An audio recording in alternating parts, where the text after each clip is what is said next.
안녕하십니까, 선생님입니다. 우리가 네 번째 과목은 바로 인베디드 소프트웨어가 되겠습니다. 그래서 인베디드 소프트웨어가 무엇인지 한번 볼 텐데요. 우리가 앞에서부터 보면 하드웨어, 펌웨어, 플랫폼 이 소프트웨어가 나왔는데 드디어 우리가 이제 많이 잘 알 수 있는 소프트웨어가 나왔습니다. 그래서 이 소프트웨어를 보면 뭐 기본적인 항목들은 우리가 뭐 일반적인 어떤 프로그램에서 배웠던 그런 것들, 뭐 데이터의 어떤 자료 구조라던가, 여러분들 자료 구조, 데이터 구조 뭐 이런 거 잘 아시죠, 그렇죠? 그 다음에 프로그래밍, 특히 이제 C 언어 프로그래밍이 좀 많이 나옵니다. C 언어 프로그래밍이라든가, 그 다음에 객체 지향, 뭐 C나 C++, 자바, 그 다음에 멀티미디어 관련된 내용들이 조금 나오는데, 여러분들 멀티미디어 관련된 내용들 좀 알아주시면 좋을 것 같고요.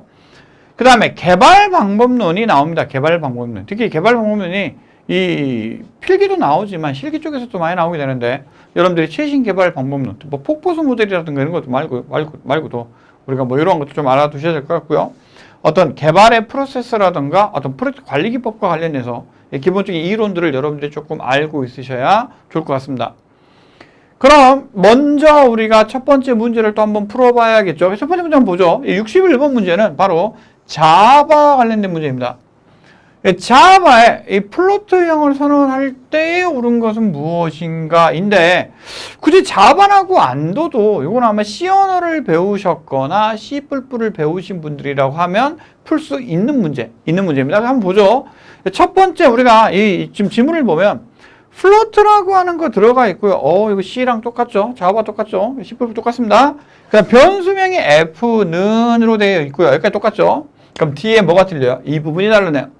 뭐가 틀려지느냐? 우리가 숫자를 대입을 할 때 어떤 식의 전미어를 붙이냐인데, 이러한 상수를 뭐라고 부른다고요? 그렇죠? 리터럴 상수라고 부릅니다.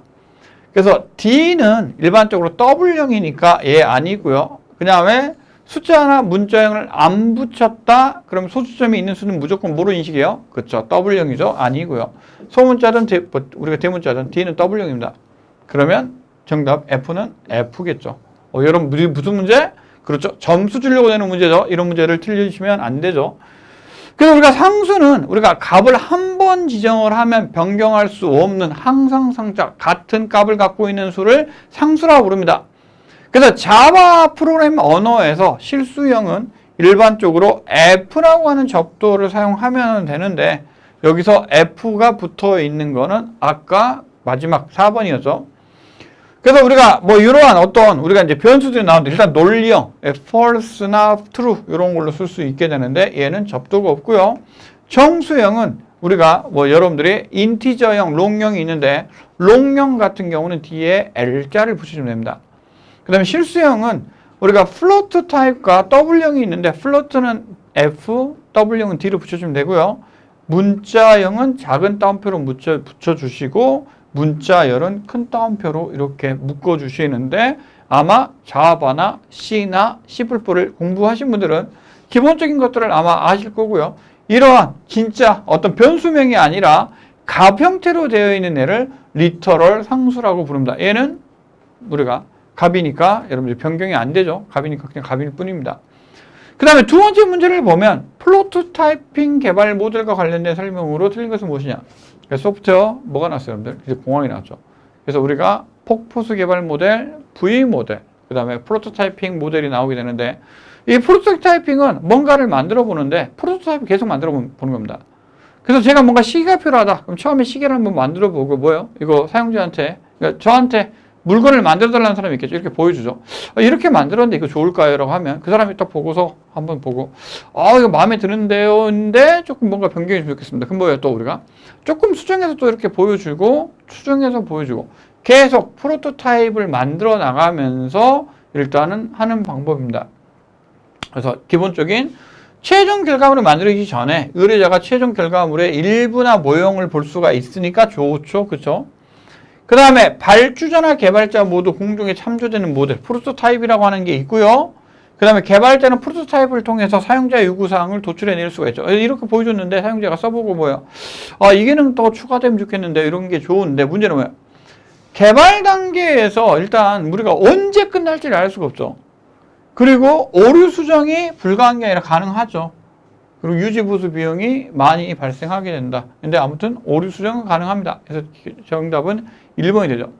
그래서 고객이 요구한 기능들을 우리가 프로토타입으로 구현해 가면서 일단은 고객한테 보여주고 고객이 피드백을 받아서 계속 수정해서 만드는 모델인데, 이 모델의 장점은 우리가 고객의 요청사항을 바로 적용할 수 있다라고 하는 건 장점인데, 단점은 이게 언제 끝날지 계속 뭔가 돌아가기 때문에 우리가 일정이라든가 이런 것들을 알 수가 없고요.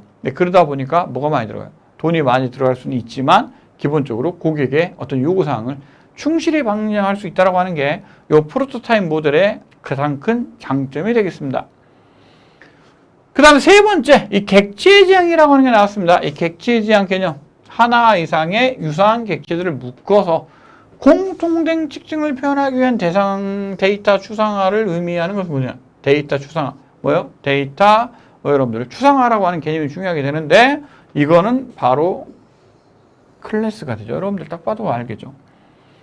그래서 클래스는 이 객체 지향 프로그램 내에서 어떤 객체를 표현하기 위해서 사용하는데, 우리가 뭐뭐군이라고 보죠. 사람군, 사람의 기본적인 형태, 서서 있다, 직립병을 한다, 그 다음에 손, 발이 있고, 눈, 코, 입이 있고, 생각을 한다. 이러한 특징들이 있죠. 그 다음에 온도가 어떻게 해요? 항상 일정하죠. 항온동물이고.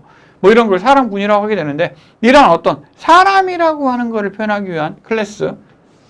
그래서 우리가 이제 뭔가 이러한 우리가 프로그램 내에서는 변수나 메소드를 가지고 정의하는 게 일종의 투게 되는데, 이런 거를 찍으면 이거는 사람, 영희, 철수, 각각의 실제 사람이 되는데, 이렇게 존재하는 걸 우리가 인스턴스라고 부릅니다. 그래서 이 객체 지향에 사용하는 어떤 기본적인 개념들에 대해서 일단은 여기 지문에 나왔으니까 보면 메시지, 객체들 할 때 통신할 때 내가 메시지를 보낸다라고 하는데, 여러분들이 영희하고 철수가 카톡 메시지 전송하면서 데이터를 보내죠. 그래서 뭔가 통신할 때 메시지를 보내고요. 상속 저는 아버님의 성질을 물려받고 태어났죠. 그렇죠? 그래서 저의 눈 색깔이라든가 머리 색깔 같은 것들, 그래서 부모의 것을 자식한테 물려주는 것을 우리가 상속이라고 부릅니다. 그 다음 메소드, 일반적으로 C에서나 우리가 함수라고 부르는데, 이 객체를 갖고 있는 자기가 할 수 있는 행위를 우리가 메소드라고 부르는데 함수라고 볼 수가 있고요. 클래스는 아까 말한 것처럼 뭔가를 찍어내기 위한 도구, 틀을 클래스라고 부르는데, 객체지향에서 가장 중요한 게 클래스가 되겠죠. 여러분들이 아마 이 객체지향을 공부하셨다 그러면 이러한 것들을 아마 아실 수가 있을 겁니다. 그 다음에 64번 문제는 테스트가 나왔네요. 테스트. 검사한 종류로 통합검사가 끝난 후에 이 전체가 하나의 소프트웨어로 통합되며 요구사항 명세를 토대로 진행되며 형사검사, 알파검사, 베타검사 등의 기법을 갖는 것은 무엇이냐. 그래서 보면 인티그레이션 테스트, 통합 테스트라고 부르는데, 얘는 단위 테스트로 되어 있는 거를, 그러니까 단위 테스트는 함수나 클래스별로 되어 있는 거를 합쳐가지고 통합 테스트를 하게 되고요. 통합 테스트 끝나면 시스템에 올려서 시스템 테스트를 하게 되죠. 그 다음에 이러한 것들을 통합 검사를 하고 난 후에 바리덴트 테스트, 그래서 이러한 것들을 기반으로 해서 확인 검사를 하게 되는데, 사용자의 시각에서 사용자가 요구된지를 봐야 되니까 사용자가 요구한 게 뭐예요? 요구사항 명세죠. 요구사항 명세대로 제품이 생산되는지를 확인하는 게 바로 확인 검사, 우리가 바리데이션 테스트가 되겠습니다. 그래서 여러분들이 테스트의 종류를 보면 여러 가지가 있습니다. 단위 테스트, 함수, 단위가 함수, 클래스, 이러한 단위별로 테스트를 하는 건데, 함수의 내부를 알고 있는 경우와 모르는 경우죠. 우리가 프린트F라고 하는 함수는 몰라도 잘 쓰죠. 이러한 것들을 우리가 함수의 내부를 모르니까 블랙박스 테스트를 하는 거고요. 내가 짠 코드는 함수의 내부를 알죠. 이건 화이트박스 테스트라고 합니다. 이런 것들을 한 후에 이러한 함수들을 모아는 일단은 함수들끼리의 어떤 인터페이스가 제대로 연결되어 있는지 이 모듈을 합쳐야겠죠. 통합 테스트를 하죠. 통합 테스트가 끝나면 실제 장비들, 우리가 폰이라든가 아니면 컴퓨터라든가 이런 쪽에 돌려봐야겠죠. 시스템에서 돌아가는지 확인하는 게 시스템 테스트가 되고, 여기에서 다 돌아갔다. 그럼 개발이 완료가 되면 뭐 해야 돼요? 실제 제품을 발주하신 분한테 이렇게 만들었습니다 하고 드리면 그 사람이 뭐 해야 돼요? 이거를 받아서 이 사람이 테스트했다 그러는데 진짜 테스트한 거 맞아? 뭐 해야 돼요? 그 사람이 한번 테스트를 해봐야겠죠. 인투 테스트를 하게 되는데, 우리가 뭔가 테스트와 관련해서 여러 가지 어떤 것들이 나오게 되는데, 이러한 것들을 알고 있으셔야 여러분들 당연히 시험을 볼 수가 있겠죠. 그 다음에 65번 문제는 C 언어의 연산자 우선순위와 관련해서 가장 낮은 것은 무엇이냐입니다. 그렇죠? 낮은 게 무엇이냐. 높은 걸 의미하는 게 아니라 낮은 걸 의미하게 되죠. 그래서 비교, 논리, 모듈러스 연산자가 나오게 되는데 정답은 논리 연산자가 우선순위가 났습니다. 그래서 기본적으로 우선순위를 보면 이렇게 돌아가는데 제일 높은 게 우리가 전위, 후위 이런 것들. 가로가 높죠? 그 다음에 사이즈 오브, 그 다음에 타입캐스팅, 그 다음에 곱하기, 더하기. 곱하기, 더하기는 높죠? 그 다음에 쉬프트, 관계, 같음, 그 다음에 비트 연산, 그리고 논리 연산이 나오게 되는데 논리 연산이 낮죠. 그래서 기본적인 이런 것들은 여러분들이 시험 문제에 나오는 것들이 좀 보통 나오니까 기출 문제를 외우고 있으시면 좀 도움이 될 것 같고요. 우리가 이제 계산하실 때는 모르면, 코드 짤 때 모르면 가로를 이용하면 되는데 여러분들이 모를 때는 일단 어느 정도 우리가 논리가 조금 낮다 이런 거 기억하시면 될 것 같습니다. 그 다음에 로더라고 하는 게 있습니다. 여러분들이 로더가 있는데 로더의 종류가 아닌 것은 컴파일 앤 고 로더, 인다이렉트 링킹 로더, 앱스트랙트 로더, 릴레이티브 로더가 있는데 정답을 먼저 보면 인다이렉트 링킹 로더가 되겠습니다. 로더는 컴파일 앤 고와 앱스트랙트 로더, 리로케이션 로더, 링킹 로더, 다이나믹 로딩이 있는데 각각을 보면 일단 컴파일 즉시 로더. 그래서 컴파일 하고 난 이후에 메모리에 바로 올려서 실행하는 겁니다. 그래서 얘는 컴파일러가 로더 역할을 수행하면서 일단은 그런 것들인데 보통 프로그램의 크기가 작고 보통 하나의 언어로 되어 있을 때 우리가 이걸 이용하면 좋죠. 그럼 여러분 소스코드 입력하면 얘가 컴파일을 바로 해서 로딩을 하기 때문에 우리가 기본적으로 좋은데 단점은 뭐예요? 실행할 때마다 컴파일하니까 시간이 좀 많고 좀 낭비가 발생을 하겠죠. 그 다음에 절대 로더. 이 메모리에 어떤 특정한 위치에다가 그냥 올려놓는 겁니다. 그러면 이거는 뭐예요, 여러분들?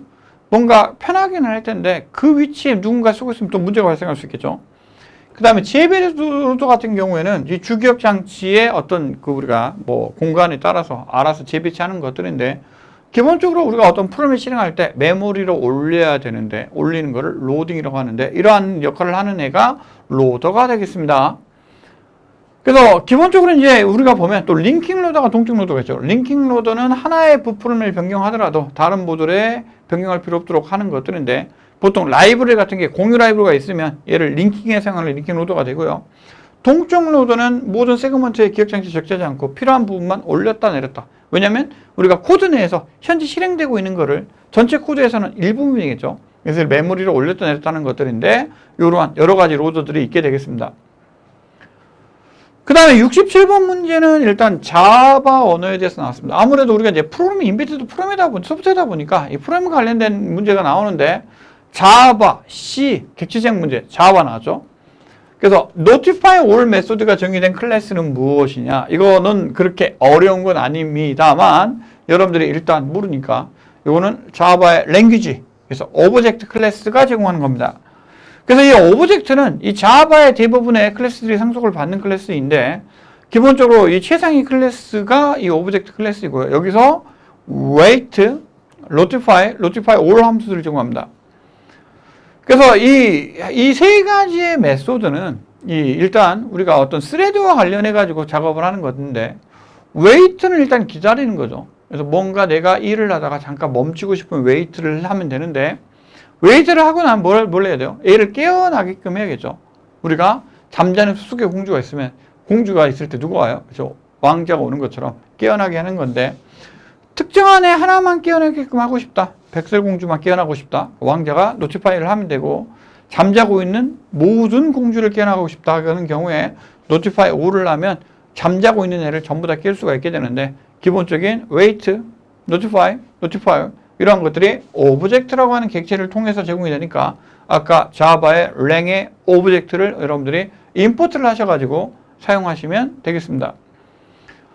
그 다음에 68번 문제는 영상 압축의 표준 방식은 무엇이냐? 이거 너무 쉬운 문제입니다. 멀티미디어가 나온다 그랬죠? 근데 아마 여러분들이 이런 생각을 하실 거예요. 이게 쉽다고 하는데 도대체 뭐가 쉬워? 나 도대체 하나도 모르겠는데 라고 할 수가 있는데 아마 여러분들이 조금만 귀 기울여서 보시면 답이 그냥 나옵니다. 일단 한번 봅시다. ACE3가 나오는데 A가 뭘까요? 오디오 코덱 같죠, 여러분들? 오디오일 거고 MPEG-1 오디오 레이어 3 오디오 나왔죠. 얘는 우리가 다시 MP3라고 하는 포맷인데 여러분들 MP3 파일 많이 쓰잖아요. MP3가 MPEG-1 오디오 레이어 3가 MP3고요. 그 다음 뮤직캠이 나오는데 뮤직이 나왔죠. 이거 음악이겠죠. H.264 오디오 그렇죠. 영상 비디오에서 정답은 4번이 되겠습니다. 그래서 AD3, MP3, 뮤직캠은 오디오를 위한 압축 표준이고 H.264 MPEG-4는 영상을 압축한 표준인데 여러분들이 이런 문제가 시험 문제에 나옵니다. 그러니까 어려운 건 아닌데 한 번 정도 보시면 쉽게 풀 수 있는 것들인데 이런 거죠. 그래서 AC3는 여러분들이 아마 돌비 마크 이렇게 생긴 마크 이렇게 보신 적 있을 텐데 돌비 마크라고 하는 게 있는데 여기서 돌비 오디오 3 돌비 연구소가 만든 손실 압축에 대한 상표이고요. MP3는 여러분들 아시죠? 우리가 오디오를 압축하기 위한 포맷인데 MPEG-1 오디오 레이어 3에서 MP3라고 하는 게 나왔습니다. 이게 손실 압축이죠. 뮤직캠은 MPEG-1이고 MPEG-2 오디오 레이어 2가 뮤직캠이 되고 H.264는 블록 단위의 움직임 보존 기법으로 영상 압축이 되고요. 그래서 H.264, MPEG-4 뭐 이러한 것들이 많이 나오게 되는데 여러분들이 오디오 코덱, 비디오 코덱 시험 문제도 많이 나오고요. 그 다음에 기본적으로 이런 것들은 좀 상식에 들어가는 문제이기 때문에 이것도 뭐예요? 시험 문제에서 여러분들 뭐예요? 점수를 주려고 되는 문제인데 당연히 맞춰주셔야 될 겁니다. 그 다음에 69번 문제는 C++ 함수에서 멤버 함수를 호출할 때 매개 변수와 멤버 함수 내에 자동 변수가 저장되는 것은 무엇이냐? 멤버 함수가 호출될 때 매개 변수와 멤버 함수 내 자동 변수, 오토 변수로 왜 저장돼요, 여러분들? 그렇죠. 우리가 스택에 저장됩니다. 그래서 정적 데이터 영역과 프로세서 제어 블록이 있는데 얘는 뭐야? 프로세서 제어 블록, PCB는 프로세서 관련된 내용이 들어가고요. 우리가 함수나 매개 변수나 반환급 같은 경우는 우리가 기본적으로 어디에? 저장이 스택이 되죠. 여러분들이 이런 것들을 알아야 되는데 기본적으로 우리가 시연의 프로그램 실행하게 되면 프로그램 코드는 텍스트 영역, 그 다음에 뭐예요, 여러분들? 전역 변수는 데이터 영역인데 초기화된 전역 변수와 초기화되지 않은 전역 변수가 있게 되는데 이러한 변수들이 데이터 영역에 들어갑니다. 그 다음에 함수가 호출이 되면 함수가 스택 영역에 저장이 되고요. 그 다음 힙은 여러분들이 메모리를 얼로케이션 할 때 메모리 얼로케이션과 관련된 내용들이 힙에 저장이 되게 되는데 뭐 기본적으로 이런 것들은 좀 쉬운 내용들이니까 여러분들이 알고 계시면 좋을 것 같습니다. 그 다음에 다음들이 차수라고 하는 게 나와요. 차수, 디그리라고 하는 게 나오는데 이 차수는 뭐 기본적으로 우리가 답이 표시가 되어 있습니다만 현재 노드에서 가장 많은 이 다리수가 몇 개냐? 얘 두 개죠? 얘 두 개죠. 얘 두 개죠. 두 개 이상 넘어가는 게 없으니까 답은 1번이 되겠습니다. 그래서 트리의 차수는 한 노드가 가진 서브 트리의 수인데 가장 큰 거를 의미하게 되는데 일단 2가 되죠. 그래서 이 트리는 노드들이 간선으로 연결된 계층형 자료 구조인데 제일 위에를 루트라고 부르고 루트 밑에 이런 식으로 자식들이 연결이 됩니다. 그래서 차수는 한 노드가 가진 서브 트리의 수이고요. 그 다음에 제일 마지막에 있는 애를 우리가 잎사귀라 부르는데 얘를 리프노드라고 부르고 부모 노드, 자식 노드가 있게 되고 그리고 같은 레벨에 있는 애를 형제라고 부릅니다. 그 다음에 차수는 기본적으로 최대 차수를 의미하게 되고요. 그 다음 레벨은 이게 깊이가 얼마큼 되느냐 뭐 이러한 깊이나 이런 것들이 나오게 되는데 여러분들이 기본적으로 이러한 용어들이 시험 문제에 나오니까 용어를 모르면 당연히 문제를 못 풀겠죠. 이러한 용어들은 알아두시면 좋을 것 같습니다. 그 다음에 71번 문제, 이 자바 언어에 대한 설명으로 틀린 게 무엇이냐? 뭐 아주 기본적인 이 문제가 되는데 안드로이드 웹 개발에 사용된다. 객지장 프롬 언어이다. 데니스 리치가 개발하였다. 유니코드를 지원한다. 안드로이드 웹 자바, 코틀린 자바, 객지장 언어 맞죠? 데니스 리치 누구예요? 그렇죠. C 언어의 아버지 유닉스를 개발하신 C 언어의 아버지입니다. 그래서 이 데니스 맥컬리스터 뭐 우리가 리치라고 하는 분은 미국의 아주 유명한 컴퓨터 과학자인데 C 언어의 아버지라고 부릅니다. C 언어를 개발하셨고요. 유닉스를 개발하는 개발자로 알려져 있죠. 그래서 자바는 이식성이 높은 언어이고 객지장 언어이며 함수 스타일의 코딩도 지원하고 있고요. 그 다음 메모리를 자동 관리하고 있고 다양한 어플리케이션 개발에 사용이 되고 있고 스레드를 쉽게 구현할 수 있고 동적 로딩이나 여러 가지 오픈 라이브러리가 풍부하게 되는데 기본적으로 이익성이 높기 때문에 일반적으로 많이 사용이 되고 있고 안드로이드 개발에도 자바 언어를 이용을 하고 있습니다.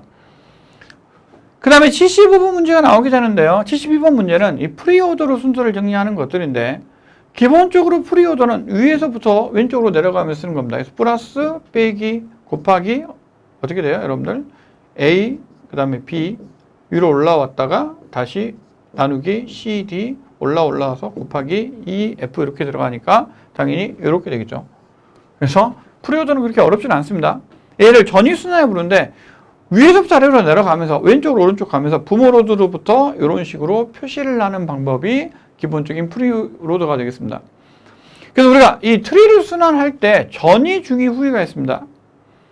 그래서 우리가 인오더 같은 경우에 중위 같은 경우에는 이렇게 4 어떻게 해요? 2, 5, 1, 6, 3, 7 이렇게 쓰는 거고요. 중간에 쓰는 거죠. 가운데 있게 들어가고.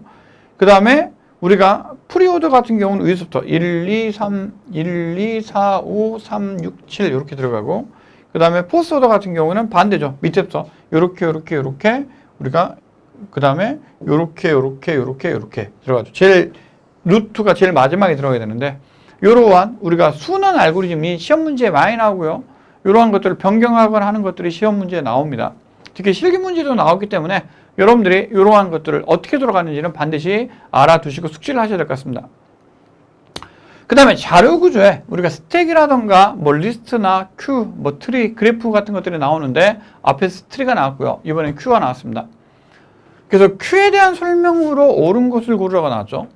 그래서 큐는 인터럽트 처리나 서브 루틴 작업에 응용된다. 이거는 보통 스택. 그래서 큐는 first come, first serve, first in, first out. FIFO라고 부르는데 먼저 오늘을 먼저 실행해 주는데 함수를 호출할 때는 우리가 A 함수 호출하고 A에서 B 함수 호출하고 C 함수 호출했을 때 C가 끝나면 B로 넘어가야 되지 A로 넘어가면 안 되죠. 그래서 얘는 스택을 이용을 하고요. 리포트, 나중에 들어온 게 먼저 실행되는 게 바로 스택입니다. 그 다음에 순서 있는 로드가 뒤에서 삽입되면 앞에 있는 로드가 제거된다. 그래서 한쪽 방향. 그래서 이렇게 나중에 온 애가 먼저 온 애가 처리가 되는 거죠. 그래서 뒤에서 삽입되고 앞으로 오는 애. 그 다음에 선형에서 양쪽 끝에 삽입과 삭제가 모두 가능한 자료 구조는 DQ가 되겠습니다. 그래서 정답은 3번이 되는데 Q는 우리가 줄을 세우는 겁니다. 그래서 뭐예요, 여러분들? 우리가 줄을 세우면 버스 같은 걸 타거나 은행 같은 거 갔으면 뒤에서 줄 쓰고요. 앞에 있는 애가 먼저 처리가 되죠. 그래서 뒤에 있는 애가 들어가고 앞에서 먼저 처리가 되는데 이 컴퓨터의 기본적인 자료 구조 중 하나입니다. 그래서 먼저 넣은 자료가 먼저 나오는 우리가 first come, first out 얘를 FIFO라고 부르는데 이 시험 문제 많이 나오니까 기본적으로 알아두셔야 되는 자료 구조죠. 그래서 기본적으로 우리가 그 운영체계에서 여러분 아까 스케줄링이라는 말이 나왔는데 먼저 실행되는 예를 어디다 놔요? 우리가 스케줄링 큐에다 집어넣죠. 그래서 여기다가 넣으면 나중에 넣은 것보다 먼저 넣은 게 먼저 처리가 되게 되는데 뭐 이러한 영역. 그래서 큐는 우리가 표를 사서 일렬로 줄을 널어둔 사람들의 줄을 의미하게 되는데 이런 것처럼 우리가 먼저 온 사람이 먼저 당연히 표를 사야겠죠. 그래서 운영체계에서도 먼저 온 게 먼저 실행이 돼야 되기 때문에 이런 쪽에서 또 Q를 또 사용을 하고 있습니다. 그 다음에 64번의 문제를 보면 다음 자바 소스 코드의 실행 결과는 무엇이냐. 그래서 코드를 보시면 그냥 여러분들이 알아야 되는데 일단 my class라고 하는 퍼블릭 클래스 밑에 메인 함수가 들어가 있습니다. 메인 함수의 인자는 스트링에 arg 그리고 뭐예요, 여러분들? s하고 요 배열이죠. 스트링이 배열로 들어가 있고요.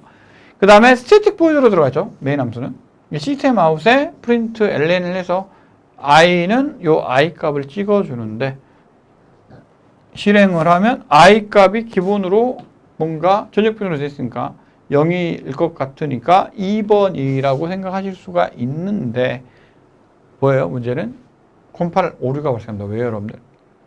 이 문제는 뭐냐? 실행하면 이렇게 나옵니다. 자바의 이거 뭐 main.java의 error non-static variable I cannot be referenced from static context 어떻게 나오는데 스태틱 함수에서는 외부에 있는 변수는 스태틱 변수가 돼야 됩니다. 그래서 어떻게 바꿔야 되느냐? 이 앞에 스태틱이 있는 경우라 그러면 크게 문제가 없는데 스태틱이 없으면 에러가 발생하니까 이러한 것 주의하셔야 되고요. 아마 여러분들 그냥 이렇게 시험 문제 나오면 바로 컴파일에서 돌려보는 게 아니기 때문에 이게 좀 헷갈릴 수가 있게 되는데 이러한 것들, 시험 문제, 특히 기출 문제들은 여러분들 잘 보시고 어떤 식으로 풀어줘야 될지 이런 것들을 확인하셔야 되죠. 그 다음에 75번 테스트 오라클이라고 하는 게 나옵니다. 테스트 쪽에서는 아까도 시험 문제 나왔는데 뭐 블랙박스, 화이트박스 이런 것뿐만 아니라 테스트 오라클이라는 게 나오죠. 그래서 일단 뭔지 모르니까 결과를 한번 보도록 하겠습니다. 그래서 테스트 실행 결과가 옳은 결과를 판별할 수 있도록 하는 메커니즘이죠. 뭐 지문 보면 시스템의 일부 기능만 테스트하기 위해서 소프트웨어를 변경을 가는 거, 그 다음에 테스트에 사용되는 데이터, 그 다음에 뭐 테스트를 수행할 때 필요한 모든 것이라고 되어 있는데, 이 테스트 오라클은 우리가 테스트를 수행한 결과가 참인지 거짓인지를 판별하기 위해서 미리 정해진 참값을 대입을 해서 비교하는 소프트웨어 테스트 기법이나 활동 흐름입니다. 그래서 옳은 결과를 넣어가지고 이게 참이냐 거짓이냐, 그러니까 옳은 것만 넣었는데 거짓임이 나오면 뭔가 잘못된 것들이죠. 그래서 이 컴퓨터나 아니면 소프트웨어 엔지니어링 아니면 소프트웨어 테스팅에서 테스트 오라클은 테스트를 통과하나 실패 여부를 결정하는 메커니즘인데, 일단 사용 주어진 데이터 케이스를 입력에 대해서 출력이 제대로 나온지를 확인하는 것들을 비교해 가지고 하는 것들인데, 여러분들이 소프트웨어 코딩 테스트를 하게 되면 우리가 어떤 패턴의 값을 입력을 하고 거기에 대해 결과값이 제대로 나온지 이렇게 비교해야 되는데, 우리가 이게 맞으면 제대로 동작하고 아니면 틀린 거라고 볼 수가 있게 되는데, 참과 거짓을 비교해서 이게 통과했을 때 기본적으로 올랐다, 오른다, 문제가 없다라고 판단하는 게 이런 게 되겠죠. 그 다음에 C 언어에서 배열에 일단은 A에 5라고 하는 값이 있는데, 지금 뭐 우리가 8이라고 인덱스 5니까 뭐 전체 크기가 8이니까 크게 문제가 없죠. 그래서 인덱스 0은 1, 2, 3이죠. 그리고 인덱스 0, 1, 2, 3, 4, 5, 6, 7까지 있겠죠. 10개니까. 그러면 나머지 값이 어떻게 되느냐 인데, 이게 스태틱이라고 하는 게 일단 나왔습니다. 그러니까 전적 변수는 일단 기본적으로 0으로 초기화가 되는데 나머지 부분이 다 0으로 초기화가 됩니다. 그래서 어떻게 돼요? 당연히 0이 출력이 되겠죠. 이건 뭐예요, 여러분들? 점수 주려고 낸 문제죠. 맞죠? 그러니까 전적 변수는 기본적인 초기값이 0으로 초기화되기 때문에 배열에서도 초기화되지 않는 부분 나머지는 0으로 초기화가 된다고 보시면 되겠습니다. 그래서 우리가 이렇게 코드를 만들어 실행을 해보면 1, 2, 3을 놓고 i가 0부터 8까지 적을 때까지 인덱스를 출력해 보면 1, 2, 3, 뒤에 4, 0, 1, 2, 3, 4, 5, 6, 7까지가 있는데 0이 이렇게 출력되는 것을 확인할 수가 있겠죠, 여러분들. 그래서 0이 출력이 됩니다. 그 다음 77번 문제는 화이트박스 테스트가 나왔습니다. 그래서 우리가 블랙박스 테스트는 뭐예요? 내부적인 걸 모르기 때문에 일단 값을 입력을 하면 어떻게 돼요? 출력이 되겠죠. 그러면 출력이 맞으면 아까 테스트 오라클 같은 것도 있었지만 이 함수가 문제 없다고 보는 것 같은데, 이 화이트박스는 우리가 내부를 볼 수가 있어요. 왜요? 내가 만든 함수 같은 거 볼 수가 있잖아요. 그러니까 함수를 보고 코드상에서 문제가 있는지 없는지를 바로 할 수가 있을 텐데, 일단은 요거와 관련돼서 문제가 나왔습니다. 이것도 뭐 우리가 테스트와 관련된 문제가 나온다고 했으니까 한번 보죠. 첫 번째, 프로그램의 제어에 따라서 선택, 반복 등의 부분을 수행함으로써 논리적인 경로를 검사한다. 왜요? 내부를 아니까. 그렇죠? 그 다음에 모듈 안에 작동을 직접 관찰할 수 있다. 왜요? 화이트박스니까. 원시 코드의 모든 문장을 한 번 이상 수행함으로써 진행된다. 소프트웨어 산출의 각 기능별 적절한 정보 영역을 정하여 적절한 입력의 출력의 정확성을 점검한다 라고 되어 있는데, 보면은 지금 4번은 뭐예요? 블랙박스죠, 여러분들. 화이트박스는 응용 프레임 내부의 동작을 검사하기 위해서 안쪽에 있는 논리적 경로라든가 작동을 감찰을 하고요. 그 다음 원시 코드, 소스 코드를 아니까 얘를 한번 수행을 해서 점검을 할 수가 있겠죠. 그런데 내부를 모르면 어떻게 해요? 입력과 출력만 가지고 보는 거는 기본적으로 우리가 블랙박스 테스트라고 얘기를 했습니다. 그래서 4번은 블랙박스 테스트가 되겠습니다. 여러분들이 블랙박스 테스트와 화이트박스 테스트와 관련해서 이 두 가지를 비교해서 일단 공부하시는 건 중요하다고 봅니다. 그 다음에 78번 보면 프로젝트 관리가 나왔죠. 소프트웨어 프로젝트 일정이 지연된다고 해서 이 프로젝트 말기에 새로운 인력을 투입하면 프로젝트가 더 지연된다고 주장하는 법칙이 무엇이냐? 뭐예요, 여러분들? 그렇죠. 우리가 바로 이 브룩스의 법칙이 되겠습니다. 브룩스의 법칙. 프레드릭 브룩스가 1945년 줘서 맨먼스 미신. 그래서 맨먼스 뭐예요? 우리가 사람을 몇 명을 달에다가 투입을 하는 거에 대해서 지대는 소프트웨어 개발 프로젝트에 인력을 더하는 것은 개발을 늦출 뿐이라고 하는 법칙을 의미하게 되는데, 왜요? 사람이 그냥 하는 게 아니라 너한테 물어봐야 되잖아요. 그럼 원래 개발한 사람도 이걸 가르쳐줘야 되니까 점점 뭐요? 이게 지연이 되게 발생하게 되는데, 그래서 이 브룩스의 법칙이 여기에 나오게 됩니다. 그래서 우리가 여러 가지 법칙이 있는데, 이 보헤미안 법칙 같은 경우에는 나선형 보수를 제안을 한 사람이 되고요. 브룩스는 아까 새로운 인력 개발에 대해서 새로운 사람을 투입하면 더 빨라지는 게 아니라 느려질 수 있다는 게 브룩스 법칙이고, 그 다음에 파레토 법칙은 80대 20 법칙인데, 우리가 결과의 전체는 우리가 20%의 원인에 의해서 발생한다. 뭐 이러한 것들. 그래서 뭐 그 가게의 매출은 20%가 80% 매출을 담당한다. 뭐 파레토의 8대2 법칙이라고 하는데, 뭐 이러한 법칙들이 있습니다. 그래서 여러분들이 이러한 법칙들, 특히 브룩스 법칙에 대해서는 기본적으로 알아두셔야 시험 문제를 볼 수가 있겠습니다. 그 다음에 79번 소프트웨어 개발 단계, 요구 분석 단계에 대한 설명으로 아닌 것은, 일단은 우리가 요구 분석은 뭐예요? 사용자가 요구하는 걸 분석하는 거니까 한번 봅시다. 소프트웨어 개발의 실질적인 첫 단계이다. 그 다음 프로젝트에 수행하는 기능을 기술하는 거예요. 우리가 뭘 해야 되는지 알아야 될 거고요. 문제점을 해결하기 위해서 목표를 명확하게 도출하는 단계이다. 내부 구조를 기술하는 단계이다. 뭔가 앞에는 요구를 분석하는 것 같은데, 얘는 뭐예요? 우리가 뭔가 설계를 하는 것 같네요. 그죠? 소프트웨어 내부 구조를 하는 거는 설계 단계입니다. 그래서 우리가 소프트웨어를 계획, 요구 분석, 그 다음에 설계, 구현, 테스트, 유지 분석이 들어가 있는데, 이러한 분석들, 이러한 단계들에서 여러분들이 조금 알아두셔야 되고, 각 단계에서 어떤 것들이 나오게 되는지, 이러한 것들 잘 비교를 해봐야 될 것 같습니다. 그 다음 마지막 문제, 스택의 순서화된 A, B, C, D에서 출력 결과가 C, B, D, A일 때 우리가 실행 순서는 무엇이냐? 그래서 먼저 스택이니까 뭐예요? A, B, C를 넣고, C를 넣은 거를 다시 빼면 어떻게 돼요? 얘가 비어있겠죠? 그럼 A, B가 되고 C가 나오면은 먼저 푸시하고 팝을 내야 C가 나오겠네요. 그렇죠? 푸시하고 팝이니까 A는 아니고 요 둘 중 하나겠죠.